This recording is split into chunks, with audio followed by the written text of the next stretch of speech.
Hello friends, स्वागत है आपका जीके लाइव पाठशाला में। UP triple S C PET के लिए उत्कर्ष बुक से हम लोग इसका मॉडल टेस्ट पेपर सॉल्व कर रहे थे और आज इसको हम लोग 7वें नंबर का मॉडल टेस्ट पेपर सॉल्व करेंगे। इसके पहले का वीडियो आपको हमारे चैनल पे मिल जाएगा, आप लोग उसे वहाँ से जा कर के देख लीजिएगा। तो आइए देखते हैं हमारा जो इसमें पहला क्वेश्चन दिया गया है। निम्नलिखित में से कौन सा युद्ध जिसने भारत में ब्रिटिश प्रभुत्व को प्रारंभ किया? तो वह युद्ध है आपका प्लासी का युद्ध। ऑप्शन नंबर ए सही हो जाएगा। अगला क्वेश्चन दिया गया है, ब्रिटिश शासन के समय अर्थव्यवस्था को खोखला करने इकोनॉमिक ड्रेन के सिद्धांत के बारे में प्रस्तुत पुस्तक किसने लिखी थी? तो ये जो है इकोनॉमिक ड्रेन के सिद्धांत के बारे में जो पुस्तक लिखी थी वो आपके लिखे थे दादा भाई Nehru ji. Option number C सही हो जाएगा। अगला क्वेश्चन दिया गया है, निम्नलिखित में से 1857 के बरेली विद्रोह का नेता कौन था? तो उसका जो नेता था वो खान बहादुर खान था। ऑप्शन नंबर बी सही हो जाएगा।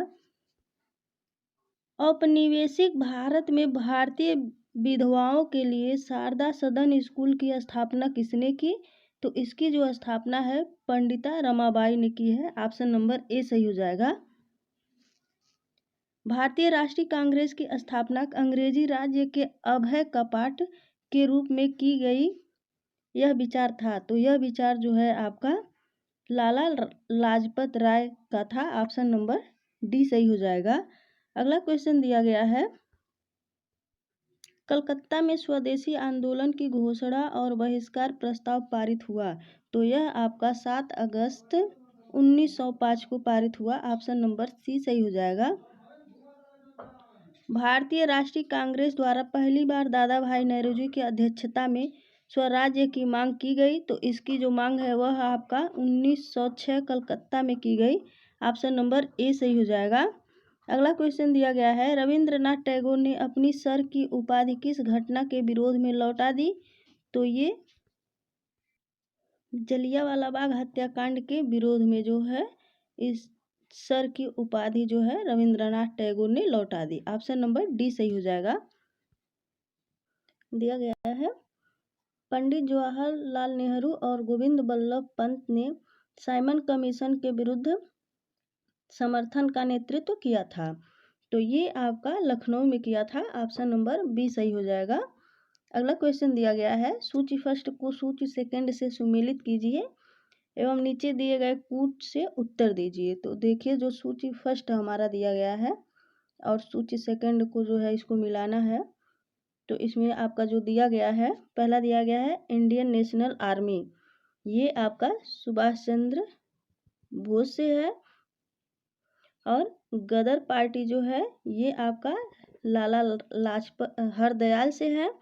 और मित्र मेला जो है ये आपका विनायक दामोदर सावरकर से है।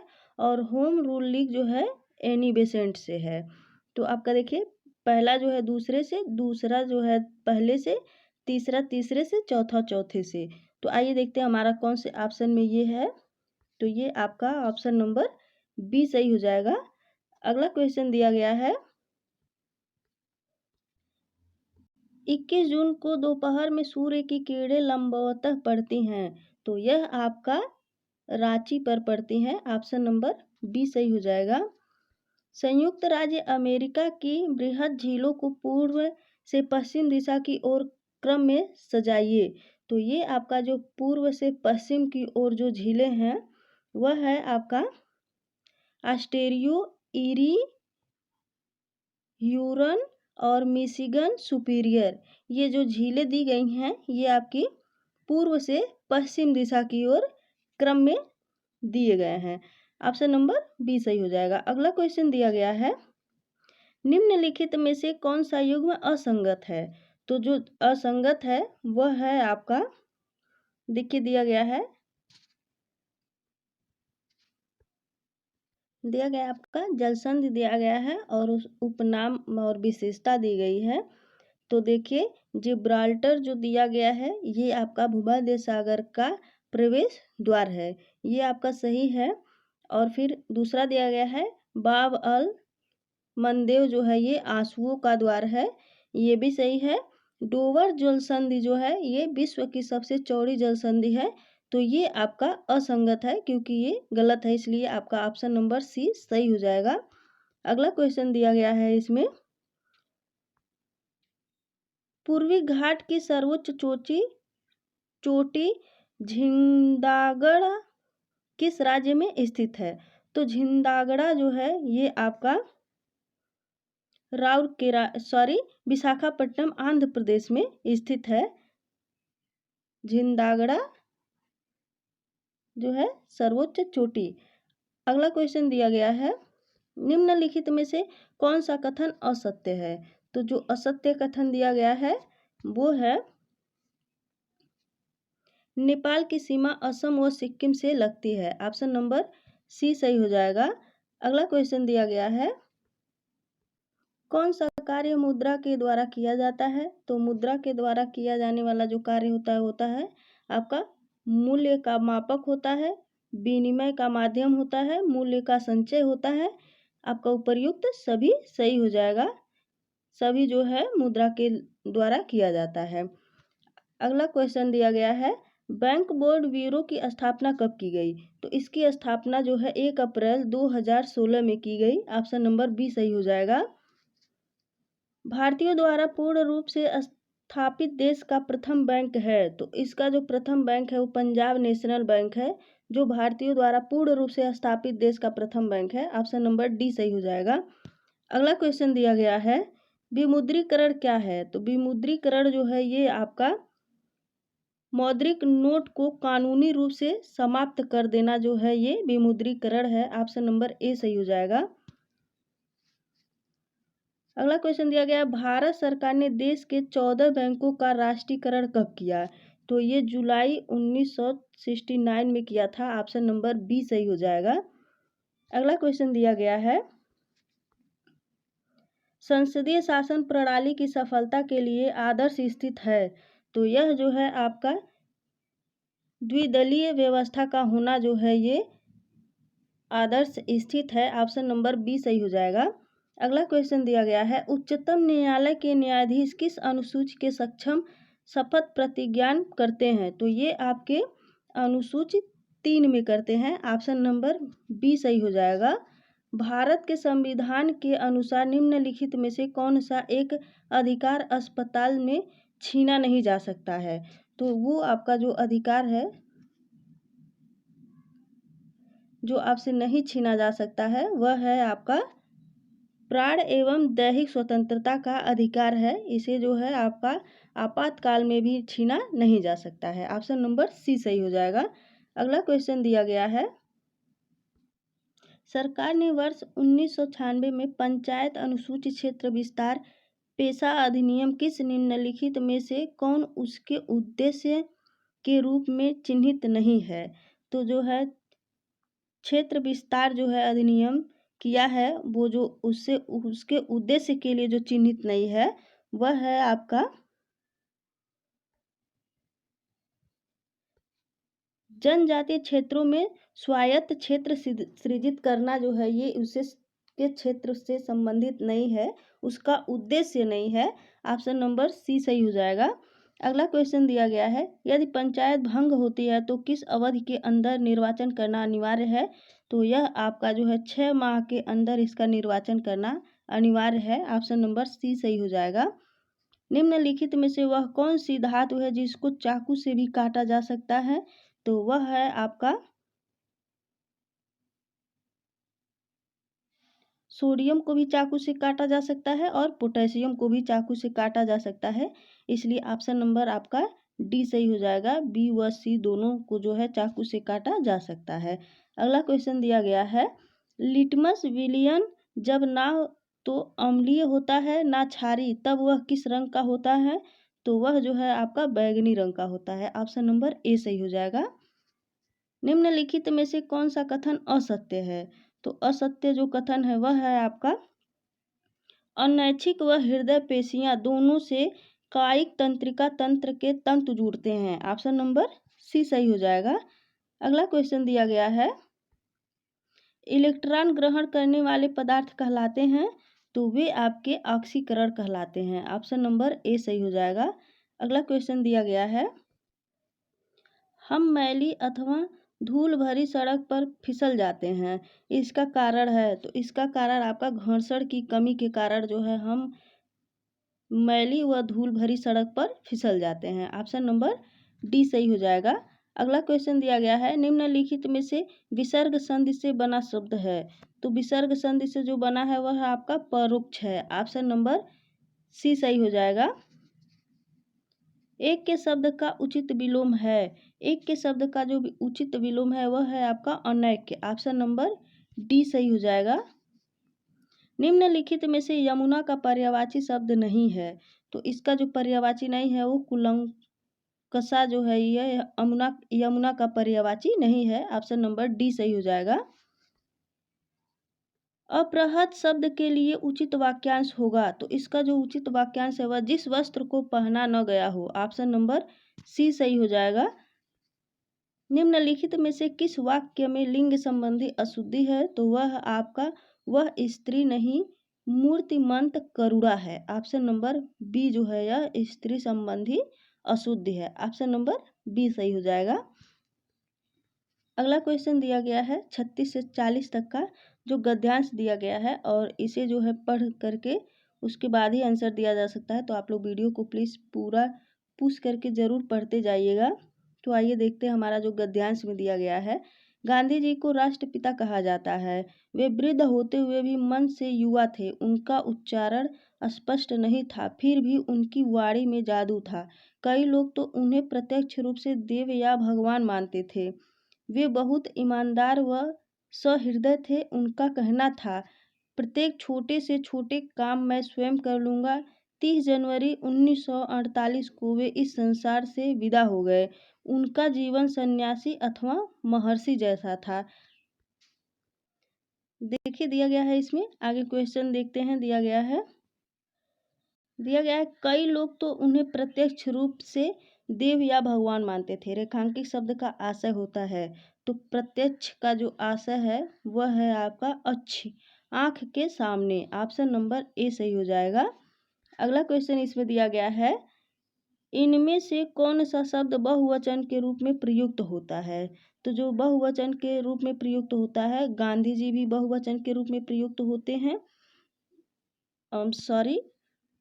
हाँ दिया गया है, गांधी जी भी और लोग भी, आप भी और उपर्युक्त सभी जो दिया गया है, ये सभी जो है बहुवचन के रूप में प्रयुक्त होते हैं। अगला क्वेश्चन दिया गया है, निम्नलिखित में से पुल्लिंग स्त्रीलिंग जोड़ा असंगत कौन सा है, तो इसमें जो असंगत है वह है आपका साधु सन्यासी। ऑप्शन नंबर डी सही हो जाएगा। अगला क्वेश्चन दिया गया है, 30 जनवरी 1948 को वे इस संसार से विदा हो गए, इस वाक्य का काल कौन सा है, तो इसका जो काल है वह आपका सामान्य भूतकाल है। ऑप्शन नंबर ए सही हो जाएगा। अगला क्वेश्चन दिया गया है, वे वृद्ध होते हुए भी मन से युवा थे, रेखांकित शब्द में कौन सी संज्ञा है, तो जो वृद्ध दिया गया है ये कौन सी संज्ञा है, तो यह आपका जातिवाचक संज्ञा है। ऑप्शन नंबर ए सही हो जाएगा। अगला क्वेश्चन दिया गया है, गद्यांश से 41 से 45 नंबर का क्वेश्चन पूछा जाएगा, तो आइए देखते हैं हमारा गद्यांश। आप लोग इसको एक बार जरूर पढ़ लीजिएगा। गांधी जी मानते थे कि सामाजिक या सामूहिक जीवन की ओर बढ़ने से पहले कौटुंबिक जीवन का अनुभव प्राप्त करना आवश्यक है, इसलिए वे आश्रम जीवन बिताते थे। वहाँ सभी एक भोजनालय में भोजन करते थे, इससे और धन तो बचता ही था, सामूहिक जीवन का अभ्यास भी होता था। लेकिन यह सब होना चाहिए समय पालन, सुव्यवस्था और शुचिता के साथ। इस ओर लोगों को प्रोत्साहित करने के लिए गांधी जी स्वयं भी सामूहिक रसोई घर में भोजन करते थे। भोजन के समय 2 बार घंटी बजती थी, जो दूसरी घंटी बजने तक भोजनालय में आगे दिया गया है भोजनालय में नहीं पहुंचता था, उसे दूसरी पंक्ति के लिए बरामदे में इंतजार करना पड़ता था। दूसरी घंटी बजते ही रसोई घर का द्वार बंद कर दिया जाता था, जिससे बाद में आने वाले व्यक्ति अंदर न आने पाए। आगे दिया गया है, एक दिन गांधी जी पिछड़ गए। संयोग से उस दिन आश्रमवासी श्री हरिभाऊ उपाध्याय भी पिछड़ गए। जब वे वहां पहुंचे तो देखा कि बापू बरामदे में खड़े हैं। बैठने के लिए न बेंच है न कुर्सी। हरिभाऊ ने विनोद करते हुए कहा, बाबूजी आज तो आप भी गुनहगारों के कटघरे में आ गए हैं। गांधी जी खिलखिलाकर हंस पड़े, बोले, कानून के सामने तो सब बराबर होता है ना। हरिभाऊ जी, बैठने के लिए कुर्सी लाऊं बापू? गांधी जी बोले, नहीं, उसकी जरूरत नहीं है। सजा पूरी भुगतनी चाहिए, उसी में सच्चा आनंद है। तो आइए इस पे क्वेश्चन देखते हैं। संयोग का विलोम शब्द है, तो इसका विलोम शब्द आपका वियोग होता है। ऑप्शन नंबर बी सही हो जाएगा। अगला क्वेश्चन दिया गया है, इनमें से किस शब्द में इक प्रत्यय का प्रयोग नहीं हुआ है? तो जो इक प्रत्यय का प्रयोग नहीं हुआ, अत्यधिक में जो है इक का प्रयोग नहीं हुआ है। ऑप्शन नंबर डी सही हो जाएगा। अगला क्वेश्चन दिया गया है, उपाध्याय शब्द में उपसर्ग है, तो इसमें जो है आपका उप और अधि उपसर्ग है। ऑप्शन नंबर सी सही हो जाएगा। गांधी जी स्वयं भी सामूहिक रसोई घर में भोजन करते थे। रेखांकित शब्द में समास कौन सा है? तो रसोई घर में जो समास है वह है आपका संप्रदान तत्पुरुष समास। ऑप्शन नंबर ए सही हो जाएगा। अगला क्वेश्चन दिया गया है, पंक्ति शब्द व्युत्पत्ति की दृष्टि से है, तो यह जो है आपका तत्सम दृष्टि से है। ऑप्शन नंबर बी सही हो जाएगा। अगला क्वेश्चन दिया गया है, संविधान सभा ने वंदे मातरम को भारत का राष्ट्रीय गीत स्वीकार किया, तो यह आपका 24 जनवरी 1950 को जो है संविधान सभा ने वंदे मातरम को भारत का राष्ट्रीय गीत स्वीकार किया था। ऑप्शन नंबर सी सही हो जाएगा, 24 जनवरी 1950 को। अगला क्वेश्चन दिया गया है, ओलंपिक के आदर्श वाक्य में शामिल है, तो इसमें जो है आपका सीटीएस भी शामिल है, आरटीएस भी शामिल है और फोर्टीएस भी शामिल है। ऑप्शन नंबर डी जो है ये सही हो जाएगा। उपर्युक्त सभी जो है ओलंपिक के आदर्श वाक्य में शामिल है। अगला क्वेश्चन दिया गया है, मृणालिनी साराभाई निम्नलिखित में से किससे जुड़ी हैं? तो ये आपकी जुड़ी है शास्त्रीय नृत्य से। ऑप्शन नंबर सी सही हो जाएगा। विश्व कंप्यूटर साक्षरता दिवस कब मनाया जाता है? तो ये आपका 2 दिसंबर को मनाया जाता है। ऑप्शन नंबर ए सही हो जाएगा। शुक्ला फांटा राष्ट्रीय उद्यान कहाँ पर स्थित है? तो यह आपका नेपाल में स्थित है। ऑप्शन नंबर सी सही हो जाएगा। इंडियन ब्यूरो ऑफ साइंस का मुख्यालय अवस्थित है, तो यह आपका जो है नागपुर में अवस्थित है। ऑप्शन नंबर सी सही हो जाएगा। अगला क्वेश्चन दिया गया है, इसमें निम्नलिखित में से किस शहर को पूर्व का स्कॉटलैंड कहा जाता है? तो ये जो है आपका शिलांग को जो है पूर्व का स्कॉटलैंड कहा जाता है। निम्नलिखित में से कौन सी नृत्य शैली राजस्थान से संबंधित है? तो राजस्थान से जो संबंधित है वह है आपका कालबेलिया। ऑप्शन नंबर डी सही हो जाएगा। अगला क्वेश्चन दिया गया है, वाई आई एम हिंदू नामक पुस्तक किसने लिखी? तो इसको जो है आपके नरेंद्र मोदी ने लिखी। ऑप्शन नंबर डी सही हो जाएगा। अगला क्वेश्चन दिया गया है, 1977 से 1979 के बीच भारत के उप प्रधानमंत्री थे, तो भारत के जो उप प्रधानमंत्री थे वो थे आपके Jagjivan Ram. Option number B सही हो जाएगा। तो दोस्तों ये रहा हमारा आज का 7वें नंबर का प्रैक्टिस सेट, 59 नंबर का क्वेश्चन जो देखिए दिया गया है, वाई आई एम हिंदू नामक पुस्तक के जो लेखक थे वो हैं आपके शशि थरूर हैं। ऑप्शन नंबर ए सही हो जाएगा। तो दोस्तों ये रहा हमारा 7वें नंबर का प्रैक्टिस सेट। अगर वीडियो आपको अच्छी लगी हो तो प्लीज़ इसको लाइक करिए, चैनल को सब्सक्राइब जरूर करिए। धन्यवाद।